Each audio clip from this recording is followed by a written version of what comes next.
இடுப்ப ஒடிச்சே நீ அண்ணன் நடக்காதே கடுப்பாயிருக்கும் என்ன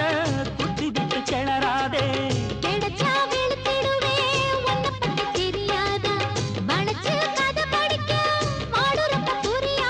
பேச்சு என்னடி பேச்சு உச்சியில் நிற்கிது சூடு மாமன் நெஞ்சில சாஞ்சு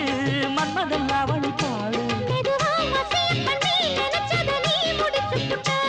அதுக்கு தகுந்தபடி அனுசரிச்சு நடந்துகிட்ட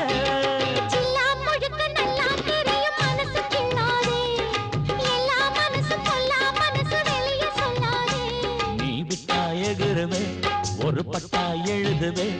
அதை எத்தனை கண்ணுங்க பார்க்கும் அட என்ன ஏதுன்னு கேட்கும் குளிர் காத்து பட்டதும் பூத்த